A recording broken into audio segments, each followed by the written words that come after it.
और आगे बढ़ेंगे, अब बात करेंगे दिल्ली दरिंदगी केस की, जहां पर सहेली निधि का बयान सामने आया है। और आपको बताएं कि जो निधि ने बताया, उसने कहा कि सामने से कार से स्कूटी की टक्कर हुई थी, कार के नीचे अंजलि फंस गई थी, कार सवार अंजलि को घसीटते रहे, ये कहना है निधि का। ये बड़ी खबर इस वक्त की, आपको बता दें कल इस बात का खुलासा हुआ था कि एक और सीसीटीवी वीडियो आया था जो जी न्यूज ने आपको सुबह ही दिखाया था, जिसमें यह साफ होता है कि होटल के बाहर से अंजलि अकेली नहीं थी, उसकी एक दोस्त निधि भी स्कूटी पर उसके साथ थी। ये वही वीडियो है जो आप देख रहे हैं। लगातार इस मामले में अपडेट्स आ रही हैं और अब क्योंकि निधि भी अब मीडिया के सामने आ चुकी है, तो उसने क्या कहा? अंजलि नशे में थी। उसने कहा कि वो टक्कर के बाद गाड़ी से नीचे गिर गई थी, मैं डर गई थी, इसलिए घर भाग गई थी। लड़कों को पता था कि लड़की फंसी हुई। ये बहुत ही कम निवेश पर पैकर्स एंड मूवर्स बिजनेस शुरू करके महीने का 5 लाख कमाते हैं। इनसे सीखना है तो फ्रीडम ऐप को अभी डाउनलोड कीजिए। ये भी कहा है निधि ने, गाड़ी लड़की को घसीटकर आगे ले गई, हमारे बीच लड़ाई नहीं हुई थी, ये कहना है निधि का। हमारे बीच चाबी को लेकर बहस हुई थी, स्कूटी की चाबी को लेकर बहस हुई थी, डर की वजह से उसने किसी को नहीं बताया। ये अपना स्टेटमेंट निधि ने दिया है।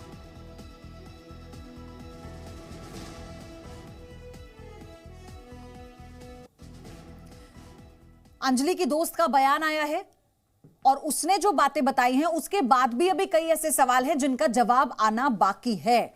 सवाल यह भी उठ रहा है कि क्यों वो इतनी खौफजदा हो गई थी कि वो अंजलि को वहां अकेले छोड़कर चली गई। उसका ये कहना है कि मैं डर गई थी, इसलिए मैं वहां से भाग गई थी। और ज्यादा खून बहने से मौत का जो जिक्र है वो पोस्टमार्टम रिपोर्ट में किया गया है। अंजलि की मां का ये कहना है कि वो संतुष्ट नहीं है जांच से। और साथ ही साथ अब ये सवाल अभी भी बना हुआ है कि ये हादसा है अंजलि की मौत या मर्डर है। इसी को लेकर जांच चल रही है। हादसे में टर्निंग पॉइंट उस वक्त आया जब पीड़ित लड़की की दोस्त सामने आई और उसका बयान दर्ज किया गया है और ये इस केस की चश्मदीद गवाह है और इसी के आधार पर आरोपियों को कड़ी से कड़ी सजा दिलवाई जाएगी। हमारे साथ बात करने के लिए अंजलि की दोस्त निधि है। निधि, आप उनकी दोस्त थी और आपके आने के बाद ये साफ हो गया है कि आरोपियों को कड़ी से कड़ी सजा मिलनी चाहिए। आरोपी को कड़ी से कड़ी सजा मिलनी चाहिए और उनको बेल भी नहीं होनी चाहिए, उनको फांसी हो जानी चाहिए। मेरा मानना ये है कि उन लड़कों को फांसी हो जाना चाहिए।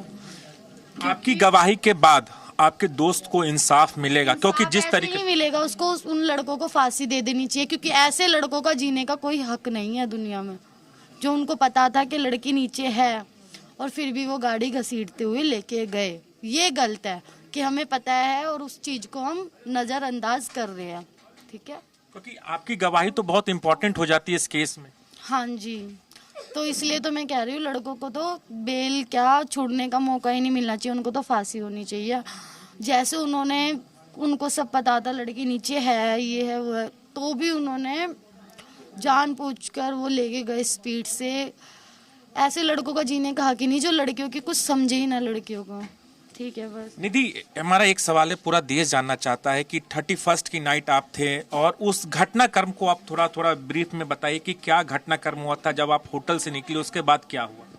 ठीक है, कुछ नहीं हुआ था, बस मैं इतना सब बस मैं इतना नहीं बोल। छोटा सा सवाल है कि घटनाक्रम बता दीजिए, नहीं क्योंकि कर आपकी पाऊंगी गवाही बहुत इंपॉर्टेंट रखता है इस केस को लेकर।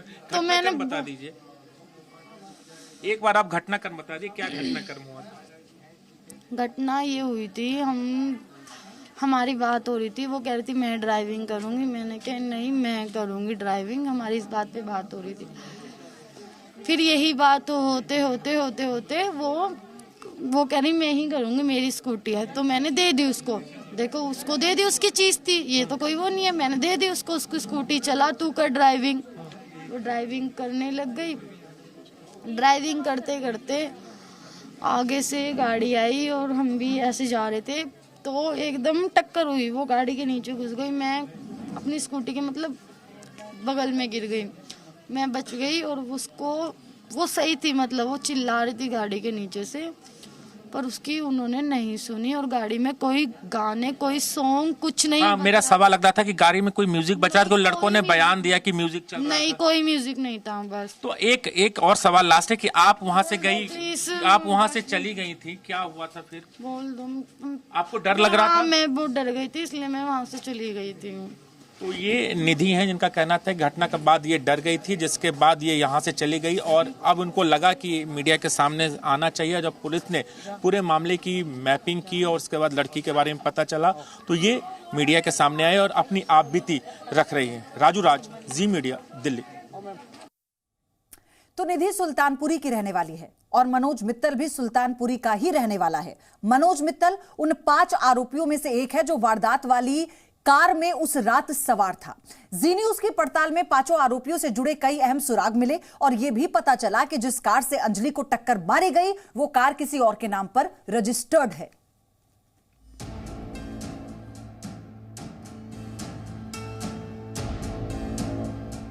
दिल्ली के कंझावला इलाके में जिस कार से अंजलि की स्कूटी को टक्कर मारी गई वो कार किसके नाम पर है, इसे बताने से पहले इन 5 आरोपियों के बारे में जानना जरूरी है।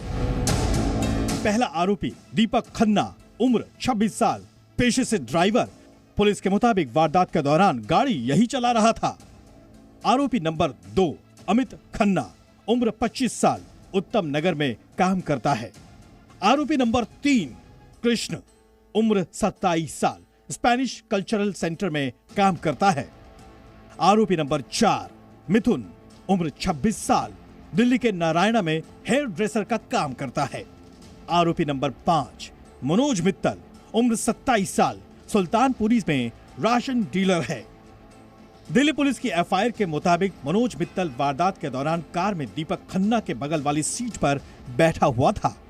यहां गौर करने वाली बात यह है कि मनोज मित्तल और निधि दोनों सुल्तानपुरी में रहते हैं और जिस इलाके में वारदात हुई वो इलाका भी सुल्तानपुरी के पास ही है। बाहरी जिले के सुल्तानपुरी इलाके से 13 किलोमीटर दूर रोहिणी डिस्ट्रिक्ट की जौंती गांव जो कि कंझावला रोड पर पड़ता है, वहां पर लड़की की लाश मिली थी। ये सड़क जो आप देख रहे हैं, यहाँ पर ही लड़की की लाश नग्न अवस्था में पड़ी हुई थी और 13 किलोमीटर तक गाड़ी चलाते हुए लड़की की लाश को घसीटते हुए आरोपियों ने जब यहाँ से यू टर्न लिया तो उस दौरान जो बगल की सीट पे बैठा हुआ मिथुन था उसको लड़की का हाथ नज़र आया था, जिसके बाद उन्होंने गाड़ी रोकी लेकिन देखा कि लड़की की लाश नग्न अवस्था में यहीं पे पड़ी हुई है। तो फौरन उन्होंने गाड़ी में बैठे और यहाँ से फरार हो गए। गाड़ी उन्होंने जिससे ली थी उसको दिया और बताया कि एक्सीडेंट हो गया है। अब सवाल है कि आरोपियों ने कार किससे ली थी। दिल्ली पुलिस की एफआईआर के मुताबिक यह कार लोकेश नाम के व्यक्ति के नाम पर रजिस्टर्ड थी। पुलिस जब लोकेश के पास पहुंची तो उन्होंने बताया कि कार उनके जीजा आशुतोष के पास है। उसके बाद पुलिस आशुतोष के पास पहुंची।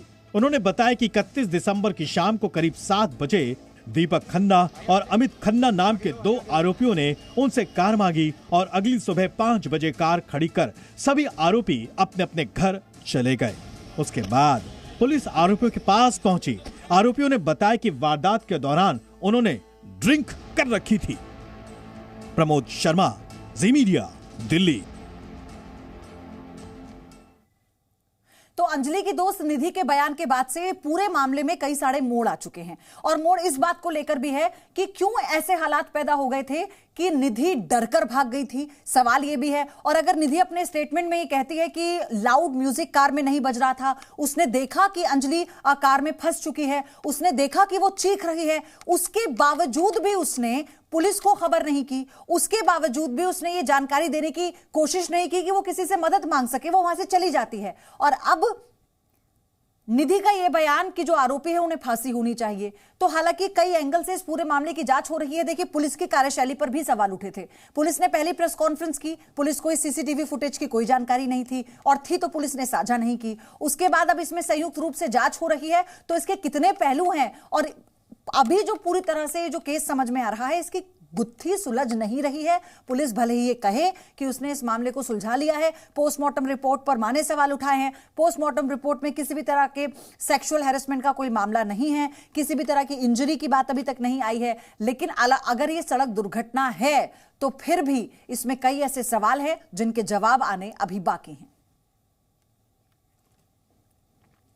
ये बहुत ही कम निवेश पर पैकर्स एंड मूवर्स बिजनेस शुरू करके महीने का 5 लाख कमाते हैं। इनसे सीखना है तो फ्रीडम ऐप को अभी डाउनलोड कीजिए।